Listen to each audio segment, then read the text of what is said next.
March 11th, 2011, 2:46 p.m. Off the northeastern coast of Japan. It's a normal afternoon.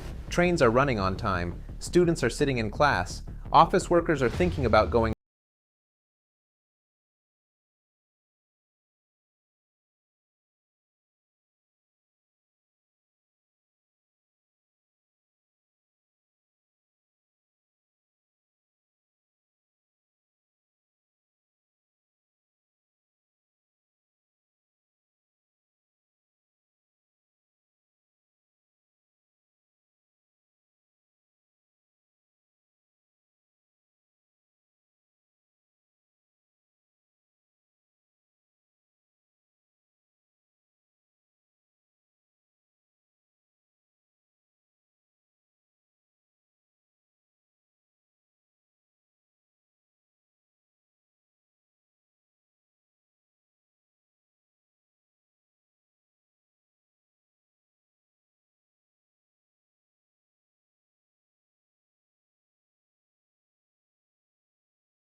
Energy had nowhere to go, except outward.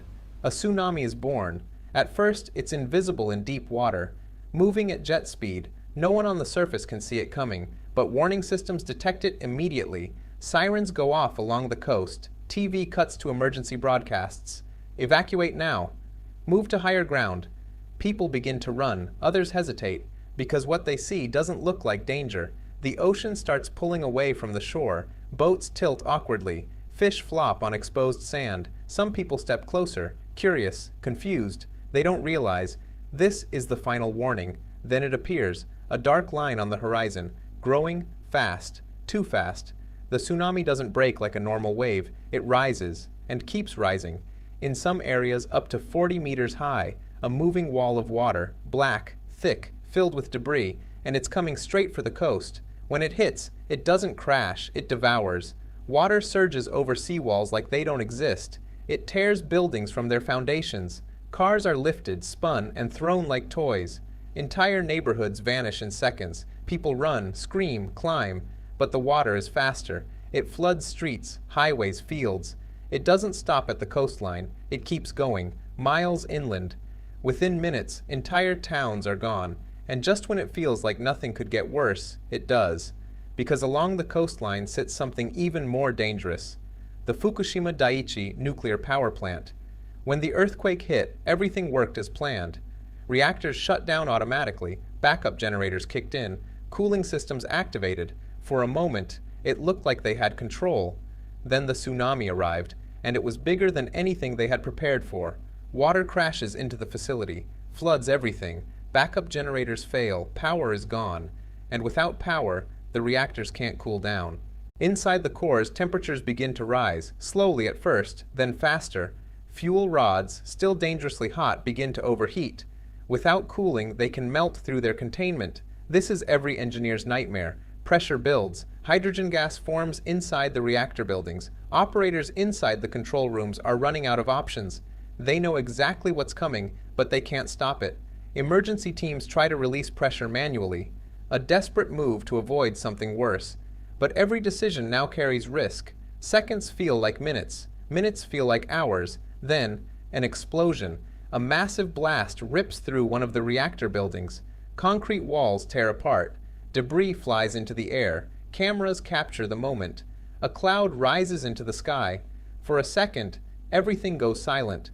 Then panic spreads instantly. But it's not over. Another explosion follows. Then another.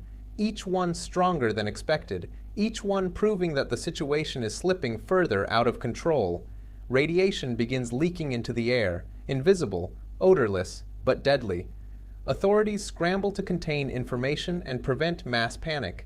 Evacuation zones expand rapidly, 10 kilometers, 20 kilometers, further. People are told to leave everything behind, homes, pets, memories. Just go. Across the region, chaos takes over. The tsunami didn't just destroy buildings, it erased infrastructure. Roads are gone, railways twisted, bridges collapsed, entire towns cut off from the rest of the world. Emergency services are overwhelmed within minutes. There are too many people, too many missing, too many places that no longer exist. Helicopters fly over what used to be cities. Now it's just water and debris. No clear streets, no landmarks, just endless destruction. People wave from rooftops. Some write messages hoping to be seen. Others are too weak to move. Rescuers have to choose who to save first and who to leave behind. Night falls, and everything gets worse. Temperatures drop close to freezing. Survivors are soaked, injured, exhausted. There's no electricity, no heating, no communication, no idea if help is coming. Some gather in schools or evacuation centers. Others stay where they are, too afraid to move, too tired to try. And in the darkness, after everything they've just seen, the fear doesn't go away, because the aftershocks keep coming, again and again and again. And every time the ground moves, people think another wave is coming. But even in the middle of this, there are moments people will never forget. A group of schoolchildren is evacuated to higher ground just minutes before the wave arrives. They turn back and watch their entire town disappear. A firefighter drives back into flooded streets. He knows the risk. He goes anyway, searching, calling out, hoping someone answers. Strangers carry elderly people through debris and freezing water. People who have never met, risking everything for each other. Families hold on as long as they can. Some are separated in seconds. One moment they're together, the next, gone. Others survive by pure chance, clinging to doors, to rooftops, to anything that floats, drifting for hours, in silence, surrounded by destruction. One survivor later said, "The water didn't just destroy the town, it erased it. When the water finally pulls back, what's left behind doesn't look real. It looks like a different world.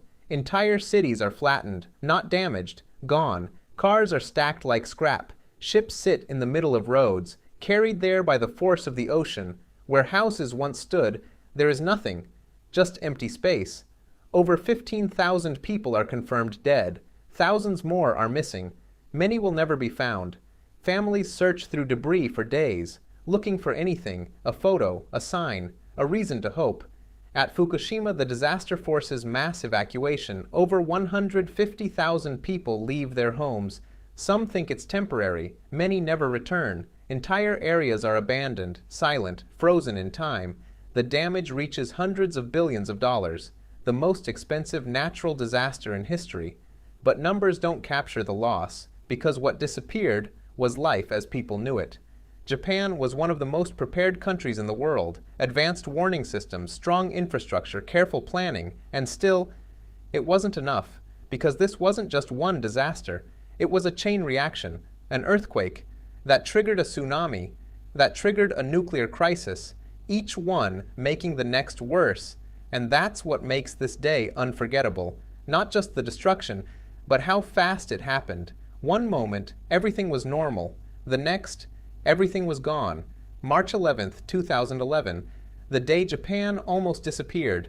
A reminder that no matter how prepared we are, nature can go further, and sometimes the most dangerous moment is what comes after.